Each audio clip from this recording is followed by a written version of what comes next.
দোষী।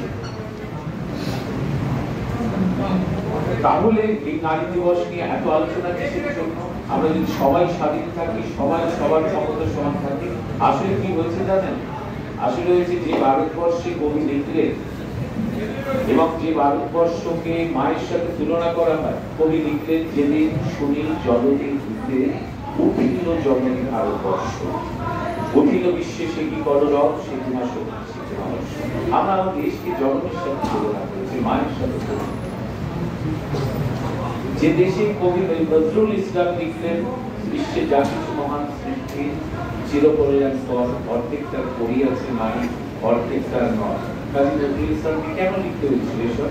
কারণ এই ভারতবর্ষে একজন এমন অবস্থা ছিল যখন একজন স্বামী মারা গেলে তার স্ত্রীকে টেনে নিয়ে গিয়ে চিতায় তুলে দেওয়া সমাজ তৈরি করেছিল। এই ভারত রামমোহন রায়কে লড়তে হয়েছিল। রাজা রামমোহন রায় এই সমাজে একজন শিশু মেয়ের সাথে 80 বছরের একজন বৃদ্ধের বিয়ে দিয়ে দেওয়া হয়েছে এবং সেই সময় বলতো দেখছি আমরা এগুলো তৈরি করেছি। তাহলে সমাজ আমরা গঠন করেছিলাম, কিন্তু সেই সমাজের মধ্যেই এমন কিছু খারাপ দিক তৈরি হয়ে আছে যেগুলো দূর করা প্রয়োজন। নন্দিনী বলতে পারে না ও নারী পুরুষের পার্থক্যে পুরুষরা অত্যাচারিত হয়, সব ঠিক হয়, কিন্তু যদি আমরা পরিসংখ্যান তাহলে এই যে সমাজ ব্যবস্থার মধ্যে পরিসংখ্যান দেখলে দেখবো যে মেয়েদের অনেকটাই পিছিয়ে রাখা হয়েছে। আপনি শিক্ষিত, একজন নারী শিক্ষিত, সে দারুণ বলতো আইপিএস হয়ে গেছে, ও তো নিজেকে দাঁড় করিয়ে ফেলেছে। কিন্তু গ্রাম গঞ্জে এখনো নাবালিকা অবস্থায় জোর করে মেয়েদের বিয়ে দিয়ে দেওয়া।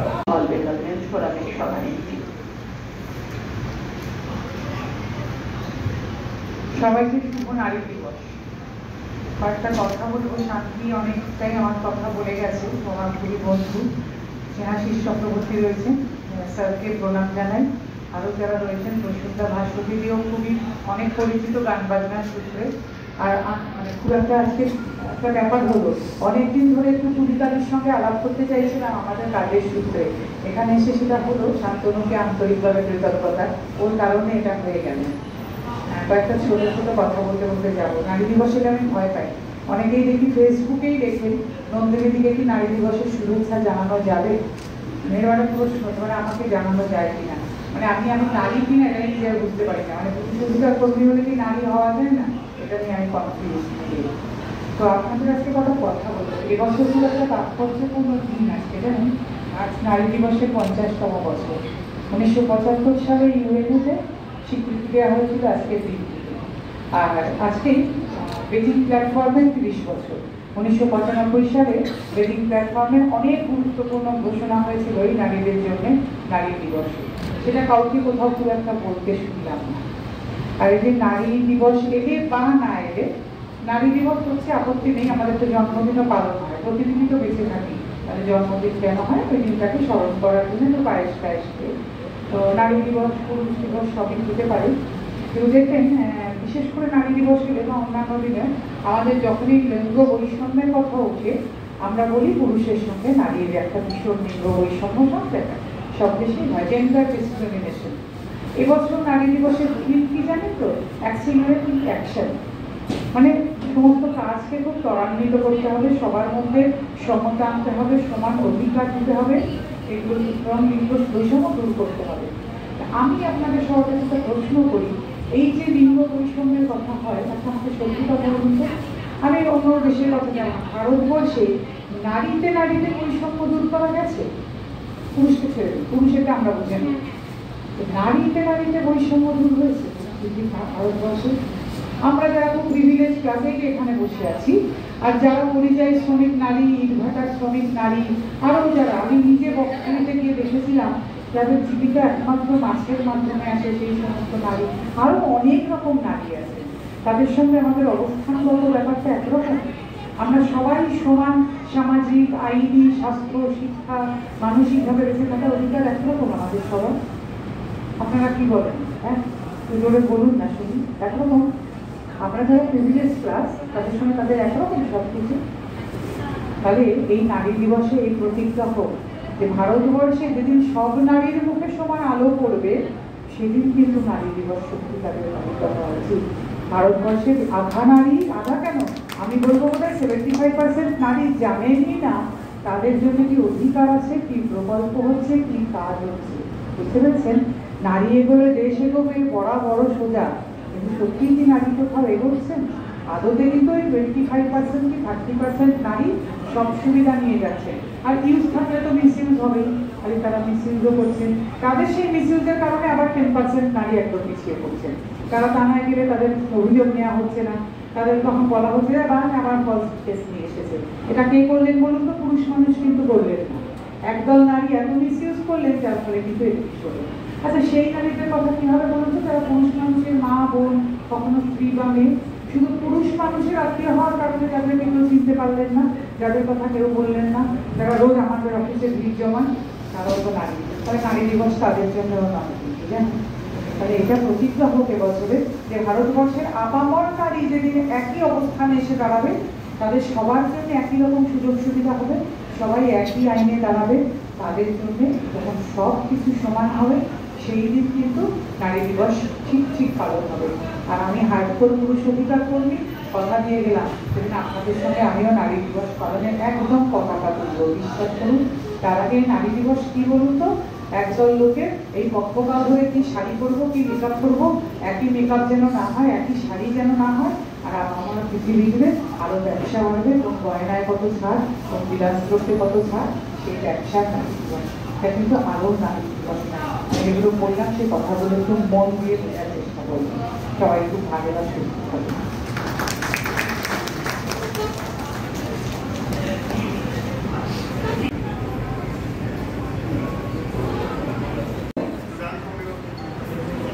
মানুষের আমি খুব ভালো ছবি নাটক করে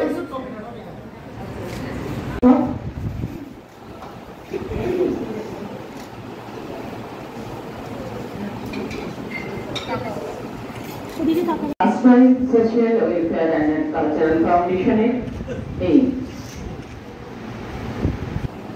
শংসাপত্র এবং স্মারক তুলে দেওয়ার জন্য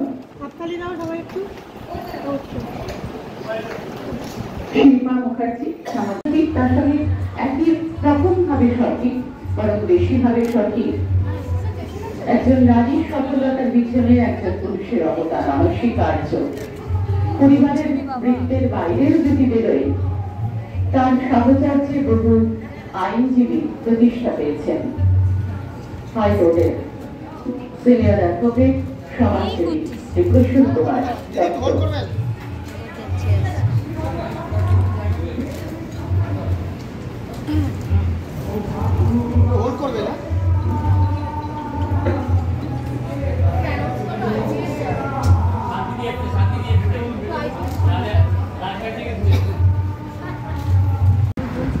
বিজ্ঞানী ঘোষ আইনজীবী, সামাজিক কর্মী, অলোক ফাউন্ডেশনকে নিয়ে এগিয়ে চলেছেন। ধন্যবাদ। সকলকে নমস্কার। মঞ্চে আমার সঙ্গে মাননীয় মন্ত্রী শ্রী স্নেহাশিস চক্রবর্তী রয়েছেন, আর অন্যান্য বিশিষ্ট ব্যক্তিরা রয়েছেন যারা নিজ নিজ জায়গায় নিজ নিজ কাজে স্বমহিমায় উজ্জ্বল। অনেকটা কথা খুব ভালো ভালো স্পিকার যদি আগে বলে দেয় তাহলে তারপরে বলার সময় আমাদের শব্দগুলো অনেক কমে যায়, ভাষাগুলো কেমন আটকে যায়। তো ওনারা যারা বলেছেন আমার আগে তারা খুব সুন্দর করে বলেছেন। আমিও লিঙ্গ বৈষম্যের কথা বলবো না।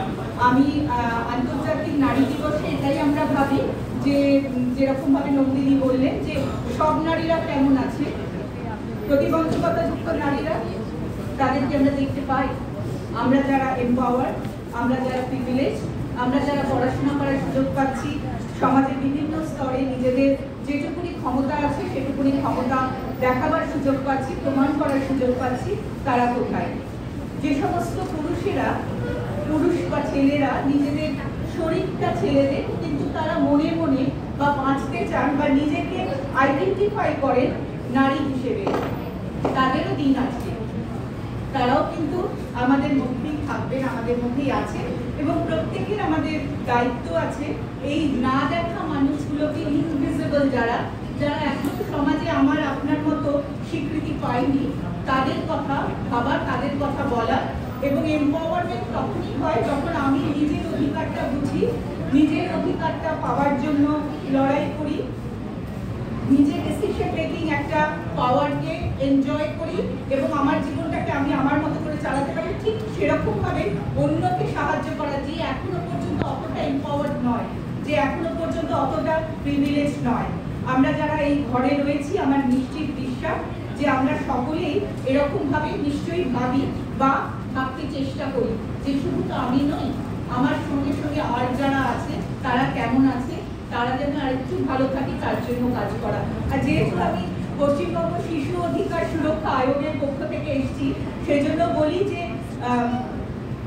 বাড়িতে বা পরিবারে যারা যারা থাকেন, নারী পুরুষ নির্বিশেষে, তাদের সকলের ভালো থাকা, আনন্দে থাকা কিন্তু একেবারে ডাইরেক্টলি রিফ্লেক্ট করে সেই বাড়ি, সেই পরিবারে বাচ্চা কিভাবে বড় হচ্ছে, শিশুরা কিভাবে বড় হচ্ছে।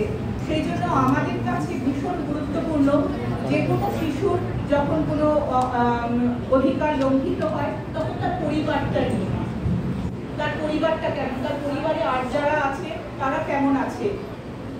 কারণ আমরা খুব একটা ইজি ইকুয়েশন থাকে যে যে সমস্ত শিশুর শৈশবকালটা ভালো নয় বলে আমাদের সকলের মনে হচ্ছে বা কোনোভাবে তারা অসুবিধার মধ্যে দিয়ে যাচ্ছে, সেখানে তো শিশু তো ওই রকম ভাবে জন্ম নেয় না, আমরা বড়রা সেগুলো ঠিক করে দিই আমাদের আচার আচরণে, আমাদের ব্যবহারে, আমাদের ভালো থাকা না থাকার উপর। তো সেই জন্য আমাদের কাছে বড়দের জীবনযাত্রা, বড়দের ভালো থাকাটাও ভীষণ ভীষণ ইম্পর্টেন্ট। সেই জায়গা থেকে আমরা বড়রা যদি ভালো থাকি প্রত্যেকটি পরিবারে, এবং আমরা যদি নিজেদের অধিকারগুলোকে উপভোগ করি, নিজেদের ভালো থাকাগুলোকে সুনিশ্চিত করতে পারি, তাহলে আমাদের পরিবারের শিশুরাও ভালো থাকবে, যত্নে থাকবে, সুরক্ষিত থাকবে। আমাদের এই ভালো থাকাগুলো আমি একটুখানি বলি যে আমরা সবসময় মনে করি, আমি মনে করি যে শিক্ষার আলোটা প্রত্যেকের কাছে পৌঁছানো দরকার। যা কিছু আমরা দেখি সমস্ত কিছু শেষে সবসময় যে আমি বিদ্যালয়ে পুঁথিগত শিক্ষার কথা বলছি তা না, জ্ঞানার্জন করা, কিছু জানা, নিজের জীবনে সেটাকে ব্যবহার করা, নিজেকে আরো কনফিডেন্ট করে তোলা। হয়তো পৃথিবীর সর্বত্র তথা ভারতবর্ষে তথা পশ্চিমবঙ্গে তেমন করে সকলেই যে পড়াশোনায় ভালো হবে তেমন নয়, কিন্তু তাছাড়াও তো আরো কিছু শেখার আছে, আরো কিছু জানার আছে, আরো কিছুতে আমি এক্সপার্ট হতে পারি। তো সেই সুযোগগুলো সকলের কাছে পৌঁছানো দরকার। স্বাস্থ্য যত্ন সুরক্ষার সাথে সাথে জ্ঞানার্জনের যে সুযোগটা সেটা সকলের কাছে পৌঁছানো দরকার। আর প্রত্যেকেরই একটা ইনহেরেন্ট ডিগনিটি বলি আমরা মানুষ হয়ে জন্ম নিয়েছি, তাই জন্মের সাথে সাথে একটা মর্যাদা নিয়ে জন্ম নিয়েছি, স্থান কাল পাত্র জেন্ডার নির্বিশেষে। তো সেই মর্যাদাটা যেন আমরা সমাজের প্রত্যেকের থেকে পাই, সেটা একটা কথা। আর একটা ছোট্ট গল্প মনে করিয়ে দিয়ে আমার কথাটা আমি শেষ করবো। আমি ভেবেছিলাম চিত্রাঙ্গদার লাইনগুলো দিয়ে শেষ করবো, রবীন্দ্রনাথকে দিয়ে। তো ভাস্বতী এত সুন্দর করে গানটা করে দিয়েছে যে সকলের মাথায় একদম আবার মনে পড়ে গেছে নিশ্চয়ই চিত্রাঙ্গদার শেষ রবীন্দ্রনাথের লেখা শেষ লাইন ঘটে। আমি অন্য একটা গল্পের কথা মনে করাবো, সেটা হচ্ছে আমরা অনেকেই জানি গল্পটা। সেটা হচ্ছে যে বলা হয় যে সৃষ্টির 6 নম্বর দিনে, 6ষ্ঠ দিনে গল্পই এটা। সেটা হচ্ছে যে ভগবান, সে ভগবানকে আপনি যে রূপে খুশি সে রূপেই দেখতে পারেন। আমাকে যদি বলেন তাহলে আমি নিভৃতে বলতে পারি আমার মাঝে মাঝে মনে হয় যে ভগবান কিছুতেই প্রকাশ হতে পারে না। তাহলে কিভাবে এমন করে সর্বমর্ত পাতাল থেকে সব পাচ্ছে, মেয়েরাই পারে সেটা। তো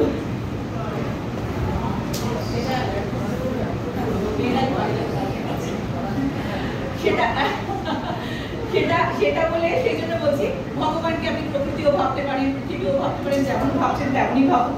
কিন্তু গল্পটা হচ্ছে যে ভগবান যখন তৈরি করছেন তখন দেবদূত এসে বলছেন যে কি এত তৈরি করছে, এত পরিশ্রম করে এত সময় দিয়ে কি তৈরি করছে। তখন ভগবান বলছেন যে আমি নারী তৈরি করছি, এবং তখন দেবদূত বলছেন যে এত সময় দিতে হচ্ছে। তখন উনি সমস্ত গুড কোয়ালিটিস কথা বলছেন। সবাই, আমি আর পুরো গল্পটাতে গেলাম না, সবাই এমনি ক্রিয়েশন অফ ওমেন বলে দিলেই, গড, অ্যাঞ্জেল, আস্ট, এরকম করে দিলেই বেরিয়ে আসবে গল্পটা গুগলে।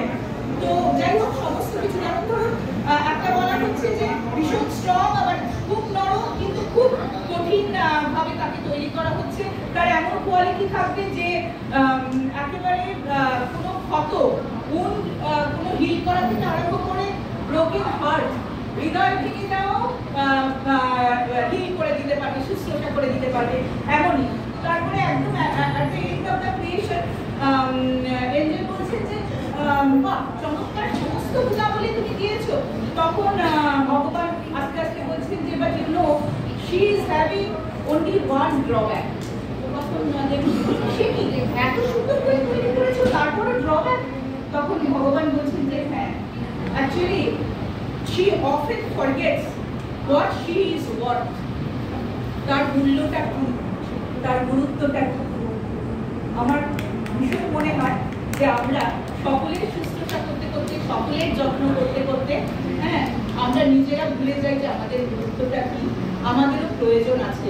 ওই ছোট থেকে পড়ায় না সকলেই আমরা বহু বিশিষ্ট নারীদেরকে সম্মান দেওয়া হবে, তার সাথে এরকম একটা অনুষ্ঠান এবং আশ্রয় বহু সময় ধরে অনেক সমালোচনা আমি আগেও বলেছি আবারও বলছি, আশ্রয় শুধুমাত্র যে নারীর জন্য কাজ করে তা না, কিন্তু আজকে আমাদের আন্তর্জাতিক নারী দিবস, তাদেরকে ইন্সপায়ার করাটাই হচ্ছে আশ্রয়ের প্রধান উদ্যোগ।